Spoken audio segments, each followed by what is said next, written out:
FY25 RLIS Cadre. We appreciate you setting aside time from your busy schedule to join us. Please do mute your mics and turn off your cameras, as this will allow for an optimal presentation quality. First, we're going to introduce ourselves. I'm Shoshana Williams, and I provide technical assistance for Titles 1 and 5. I'm Erin Suddeth, and I'm the branch manager for the Title I Part A Support and Improvement branch, and Title V is within that branch. Hi, and I'm David Malonte, one of the assistant directors in the division.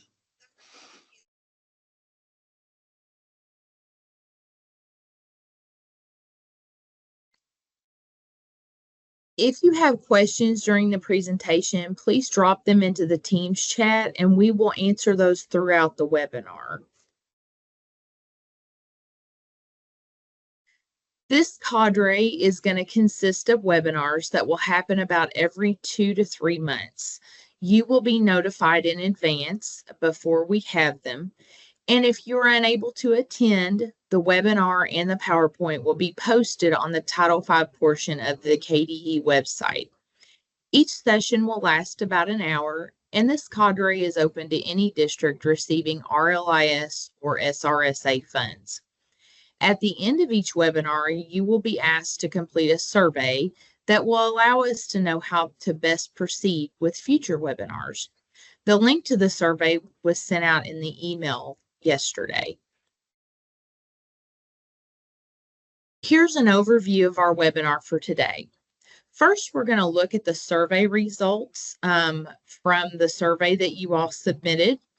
Next, because so many of you are new to Title V, I am going to present a general overview of the program and how to determine acceptable uses of Title V funds to support each of the other programs. We will also have a district coordinator share out time.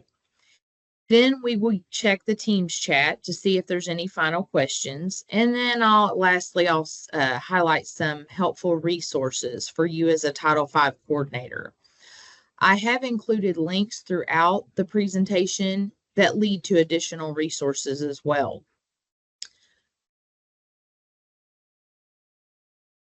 After looking over the results of the initial survey that I sent out, I did notice some trends. The majority of you are inexperienced Title V coordinators. You also coordinate Titles 1, 2, and/or 4, and you plan to support Title I with your Title V funds. When it comes to topics, most expressed interest in allowable expenditures for Title V funds, creating and maintaining proper documentation for the Title V program, and best practices for implementing a Title V program. Let's begin with an overview of Title V, and it will include general requirements. Title V comes from the Title V Part B section of the Every Student Succeeds Act, and is also known as REAP. It is intended to help rural districts with Title I allocations that are too small to meet their intended purposes. The rural designation is based upon location and/or assigned by the Secretary of Education. Small rural school achievement and rural low-income schools are initiatives under REAP. As I mentioned before, I am going to be providing lots of helpful links for those of you that are new to Title V or those of you that want to increase your knowledge base. This slide has references to those federal websites for REAP, SRSA, and RLIS.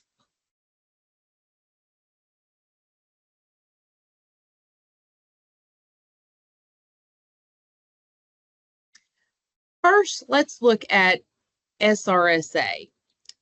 The purpose of SRSA is to improve student academic achievement for districts that are both small and rural. A district can be eligible for both RLIS and SRSA and must choose based on the program that best meets their needs. If you choose SRSA and submit an application to USAID, you cannot later choose to participate in RLIS for that fiscal year. SRSA is administered directly by USAID and not by KDE. With this cadre, we are going to focus on RLIS. The majority of you are receiving those types of funds and have the Title V application in GMAP. Please do feel free, though, to ask any questions about any part of REAP that you'd like to know. To qualify for RLIS funding, districts must be both low income and rural. Program eligibility is determined annually and can be reviewed when USAID makes the master eligibility spreadsheet available in early spring each year.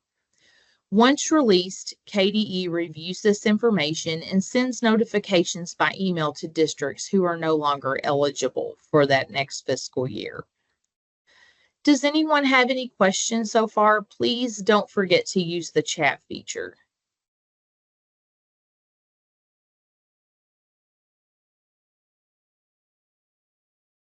There's nothing yet. Okay. Well, there are several general requirements for RLIS funds. First of all, spending must be timely. The intent is to spend the funds during the fiscal year for which they are awarded, but districts are allowed a 27-month period of availability for those funds. Whatever you do choose to fund must be aligned. It must align with your and be documented in the CDIP and CSIP in the funding column of each. The budget codes in GMAP that were pre-approved by KDE must be the ones that appear in your Munis report.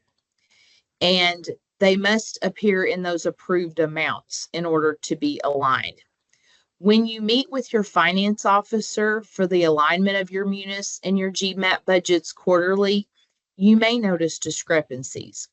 At that point, it's important to revise your GMAP application for KDE approval of that update. The Consolidated Monitoring Form is a very helpful resource for important documentation to keep on file. As the Title V coordinator, keep a file of these sorts of documentation items. In the event that your district is monitored, you'll have all your information ready to present. I do recommend opening the KDE RLIS Consolidated Monitoring Form linked here and creating a filing system based upon the 6 indicators from that form.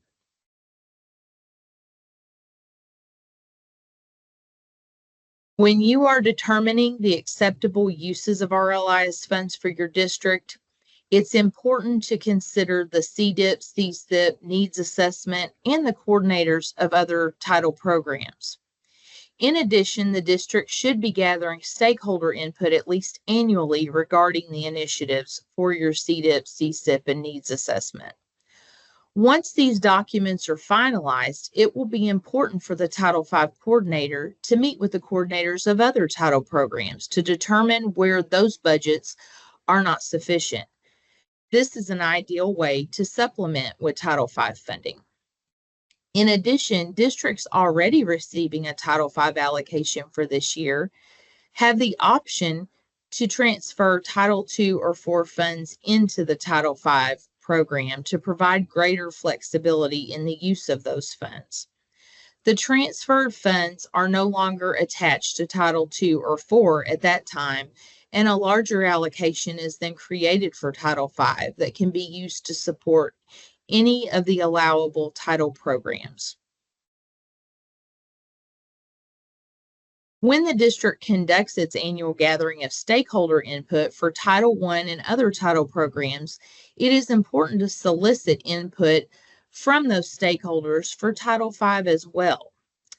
Because SBDM input represents only a small fraction of parents in the district, Google surveys are a great way to get information from a wider variety of stakeholders. Finally, approval by KDE is important before any money is obligated. This is granted through our review of your consolidated application. When you are completing the application, you should ask yourself, is what I am wanting to fund with Title V supplemental to any funds provided by the state? Is what I am wanting to fund unallowable because it fulfills the requirements of state mandates or a federal law? Is what I am wanting to fund allowable under another title program to support that title program? I'm now going to give a short description of each title program and some ideas of how they can be supported with Title V funds. Before we move on, I know I've started to cover quite a bit of information. Anybody have any questions?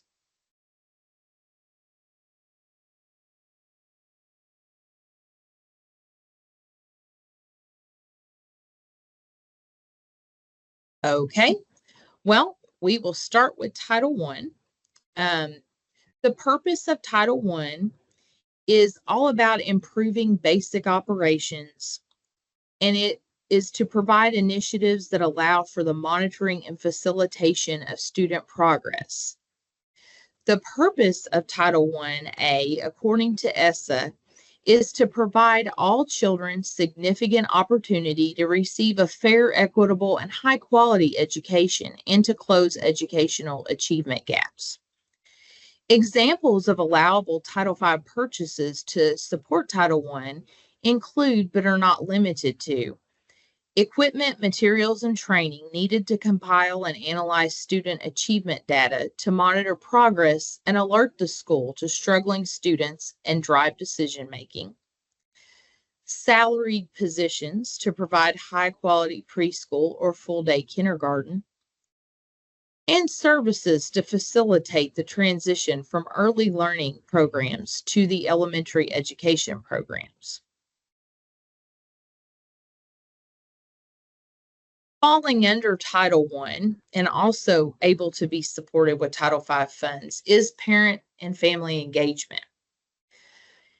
The purpose of PFE is to provide two-way communication between schools and families regarding Title I and to provide activities that enrich the involvement of parents in their child's academic improvement. Examples of allowable purchases from Title V to help support PFE include, but are not limited to, take-home reading materials for parents to continue an activity from a literacy night with their child. It is important to remember that if you're giving materials to families, that those materials were part of an activity at an event. This gives parents the opportunity to provide extra practice at home for that skill. Another funding idea is stipends for a PFE coordinator at each school to ensure that PFE requirements are being met throughout the district. Please avoid things like donuts with dads or muffins with moms without providing specific details about how it fulfills the requirement of two-way communication regarding a student's progress.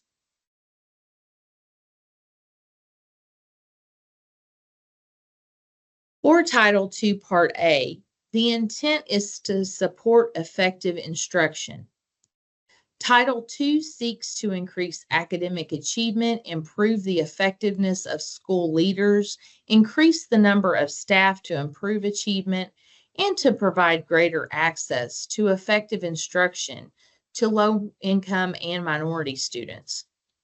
Examples of allowable Title V purchases to support Title II include, but are not limited to, high-quality professional development to train teachers, principals, and other school leaders about topics such as technology in the classroom, parent and family engagement, academic readiness, and school policy decision-making. Also, it can be used for things like professional development for school leaders, for ideas to integrate academic content, career and technical education, and work-based learning to prepare students for post-secondary education in the workforce. Trainings for teachers, principals, and other school leaders on how to accurately differentiate teaching performance and constructively utilize evaluation results is another way. We do have an update for Title II Part A for FY25. If you were intending to use funds for that in the future. If you haven't read through the KEMP, Kentucky Educator Mentorship Program guidance, please do so. It contains certain requirements that districts must now meet for all first-year teachers. Because these are now mandated, title funds must be used in a way that does not meet these requirements. So it would go above and beyond those requirements. For Title III, the focus is on supporting language instruction for English learners and immigrant students. These services must not fulfill a civil rights requirement. For example, it's a civil right for a student and their parents to receive information that all other families are receiving in their native language.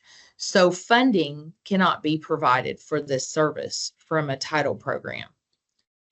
According to ESSA, Title III must help students to attain English proficiency and develop high levels of academic achievement in English.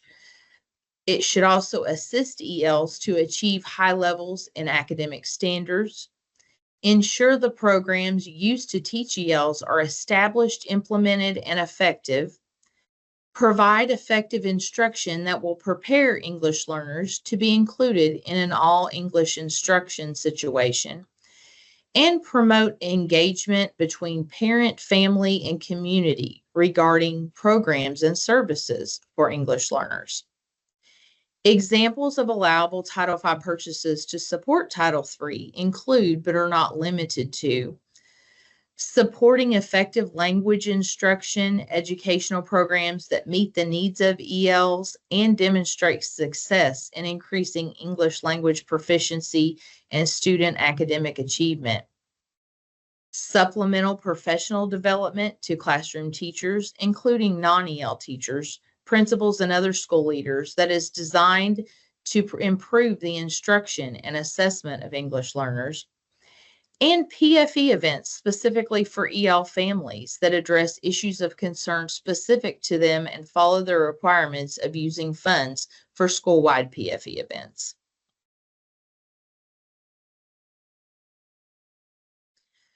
Regarding Title IV, it intends to support students and provide academic enrichment through access to a well-rounded education, improve conditions for learning, and improve technology use to facilitate achievement and digital literacy. Examples of ways that Title V can support Title IV include, but aren't limited to, providing students in rural, remote, and underserved areas with digital resources, building technological capacity and infrastructures in schools, like expanding Wi-Fi access in your community. That would be an example. And carrying out blended learning projects. As far as updates go, there is an update with Title IV Part A regarding SRO funding. Because the state is providing $20,000 per district campus toward an SRO salary, using Title V funds to support Title IV in this manner requires that the district justify how the funds will be being requested will be used to supplement that $20,000 per campus. Funds are for salary only and not for any other expenses related to the SRO. Those other expenses must be supplied by general funds or another source.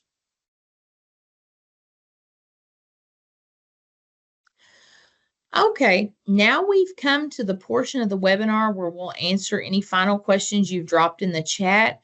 But first, we're going to take a few minutes to do a coordinator share out time for those of you that would like to volunteer. Please state your name, your role, and how long you've held it, one interesting thing about your district, and one thing you are hoping to learn from our FY25 RLIS Cadre webinars. So if you would like to, please unmute yourself. And if you would like, you could turn your camera on as well and share out.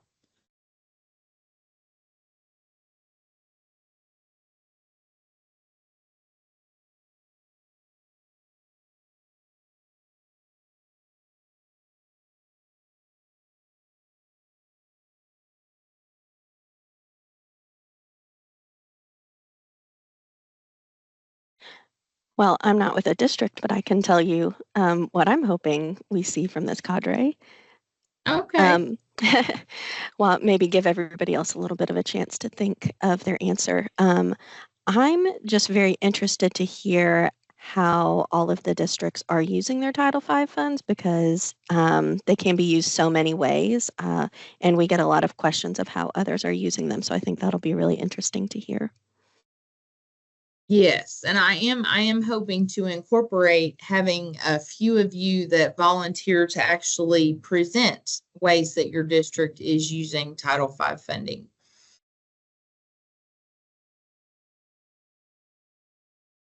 Okay, so no brave volunteers for us this morning. I know it's a little early. Oh wait, we have someone typing in the chat. Oh, hello. Hi, I will be that person that will share out for everybody else. Well, thank I'm you. Dr. Sharice Williams. I'm with Todd County Schools, and I've been in this position since July. So it is new to me. Prior to this position, I served as a principal for many, many years in a different district. So I was very familiar with Title One. Very familiar with that. So I am now just learning. I really appreciate you summarizing all of the other title funds and how they can be used. And this has been my first experience with GMAP, which it's not easy to manipulate. And so definitely trying to make corrections and figure out just to how to make sense of it all. So I do appreciate this overview. And I would also love for someone to at least put in the chat, what are they doing with their Title V monies to support the other title programs so that I can not just do what we've done in the past, but maybe be more efficient and effective with the money as I'm new to this position. So anyway, thank you.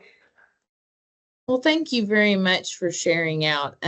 Yes, if you are more comfortable with using the chat and you would like to put how your district is using its Title V funding, which title it's supporting and what initiative you're doing, that would be great as well if you'd rather not be on camera. Okay, we've got a couple people typing, and Kim with Whitley County is here kind of on behalf of their Title V coordinator. And so she just wants us to know that she is a new coordinator, and that's Susie, is it Brashear?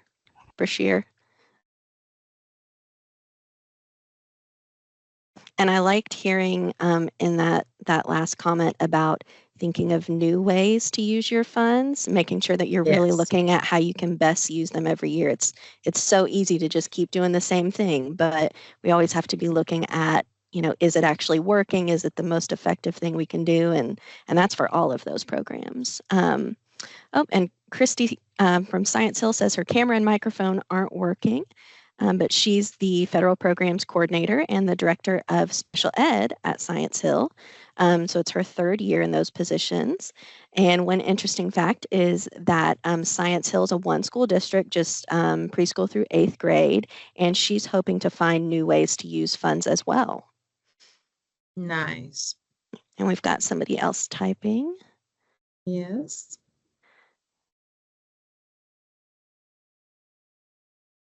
Yeah, just while we're waiting, I did notice as I was evaluating the Title V applications for this fiscal year that a lot of the districts were doing things they hadn't done before with the funds. So that was really nice to see.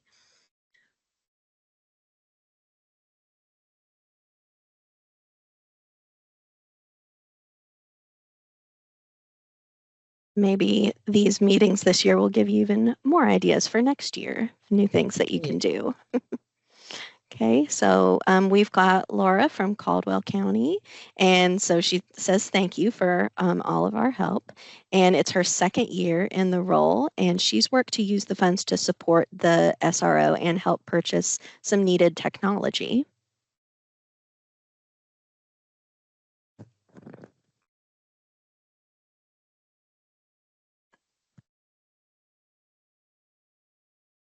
Like more people are getting brave as everybody shares.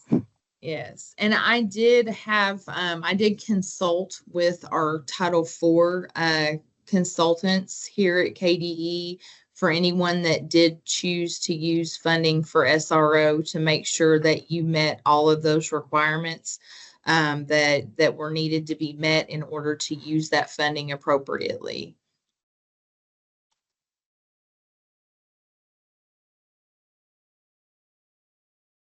Yes, we currently have 2 people in the chat, it looks like, typing. And again, if anyone wants to unmute themselves, you don't have to turn your camera on. If you don't want, you can just speak.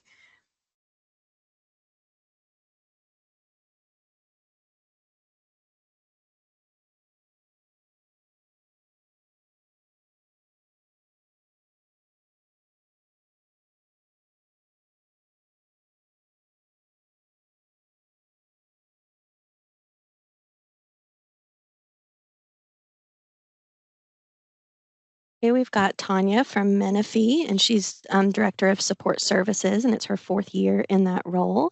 But federal programs was added to her job description this year, so she is new and is really looking to learn.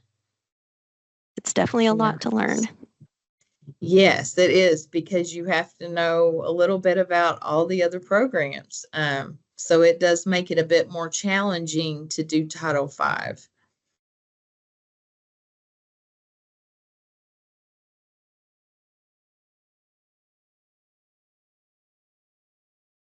But definitely for anybody who is new, be sure you're reaching out, whether it's just Title V Yes. or Title I, II, III, whatever programs you work with, reach out to all your KDE consultants.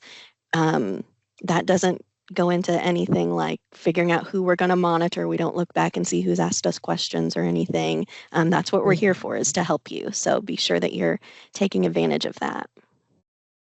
Yes, and with all of you, all of the coordinators that are new this year, I would highly recommend that you open up that checklist and look at it, the monitoring checklist, and set up your own filing system and just go ahead and get that started fresh this year. And you can be putting your documentation in it as you go and making sure you have all that together. And then that'll be such a huge help for you if you need to go back and look at those documents. All right, and we also have in the chat Londa Freeman, and she is in Jackson County in multiple capacities. I'm sure a lot of you are doing more than one role, and she's been doing this for 4 years. So they're currently using Title V for an additional teacher salary for class size reduction and offsetting deficits among disadvantaged students in the preschool program, and then those things help improve academic achievement overall. And I don't see anyone else typing, so you might be able to move on, and I'll let you know if anybody else drops anything in the chat. Okay, yeah, please feel free. There's a few more slides I'm going to go through, but while I'm doing that, yeah, just feel free to drop in the chat.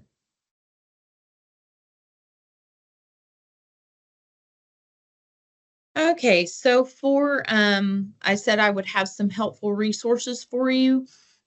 For those of you that are unaware, there is a subscription to ESEA Now that we provide here at KDE for all the districts. We provide your subscription. You get an email twice a week. And the emails include information about all title programs. So it is so helpful to be a Title V coordinator and have access to this information, because it'll be things like, well, can I do this with Title III? Can I do this with Title I? And it'll like kind of quiz you a little bit sometimes and ask you, to pick an answer and see if you get it right and things like that. I enjoy them because it really does help me as a Title V consultant to just stay abreast of different parts of all the title programs. If you're not receiving that, you would contact your district's Title I coordinator if that is you and you aren't receiving them. If you want to reach out to me and let me know, and I can point you in the right direction. But those emails are wonderful. They're really invaluable information for working with Title V. So here are some examples of fairly recent articles that I have read in those. The first is a link called Can You Pay For? And it really is just a bunch of different topics listed out regarding allowability for Title I and the other federal programs. So that's very helpful because it really just goes through a bunch of different questions that have been asked and answers that were given. There was a good article on the use of funds for activities to strengthen PFE. There was an article on English learners, Title III and Title I, and basically that article compares how ELs can be provided services by both of those programs. Because if you do Title I, you know there is an EL part of Title I, and then Title III is EL. Some districts don't qualify for Title III, but you are still required to meet EL requirements through Title I. So that's a helpful article. Upgrading your messaging to encourage in-person attendance. That's for events you have for parents at your schools. And serving homeless children and youth displaced by disaster. I thought that was rather timely with all of the damage caused by Helene coming through recently. A lot of your students that may have been displaced due to this could now qualify for homeless services. So please read that article and see if there's anyone you can be providing extra help to. Here are some helpful resources for you from the United States Department of Education. We have the informational document on REAP. We have the RLIS website from USAID. It's their website and it's the RLIS section. We have a link to understanding allowable uses of funds with Title V. There is a link to the master eligibility spreadsheet. It does come out in the early spring every year. And if you look at that, it will be updated. They'll have a link to the new year. FY26 will be coming out for the 2025-26 school year. So you would be able to look and see ahead of the game if you're eligible or not. And then a REAP FAQ, frequently asked questions for REAP.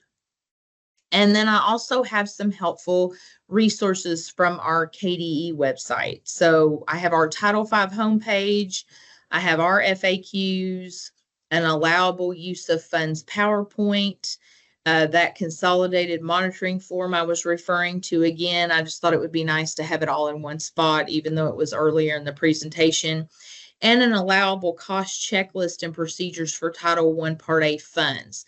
Now, again, although that says Title I Part A, those are questions you would want to ask yourself to determine if a purchase is allowable with any of the title programs. So it is a very helpful resource, and it's actually one of the pieces of documentation you need to be keeping on file at your district is your allowability procedures for federal purchases. Thank you so much for attending today. If no one else has any questions, we'll go ahead and wrap it up, or no one else would like to share. I will be giving more opportunities throughout the cadres for people to share. So if you didn't share today and you're like, man, I missed my chance, join us again and I'll give you another opportunity. We do appreciate your time. We know lots of you wear many, many hats, and thank you so much for joining us today to learn more about the best uses for Title V in your district. Please feel free to contact me at any time by email or phone. Don't forget that this webinar and PowerPoint will be posted to the Title V portion of our KDE website. And the links to past presentations are accessible by anyone in your district, not just the Title V coordinator. So if you have a superintendent that wants to know more about Title V, I'm sure some of you may be the superintendent, but if you have a superintendent that wants to know more about Title V, or you have principals that have positions funded in their building that come from Title V, anyone related to Title V in your district can access these on our website, and we would love for them to do that as well. Okay, and Erin has posted in the chat the survey. If you'd rather click on that, if you hit, there's a button that says chat at the top with a little speech bubble. If you click on that, you'll see the chat on your right-hand side, and you can access that survey, or you can go back and access it through the email. Thank you so much again for joining us, and have a great rest of your day.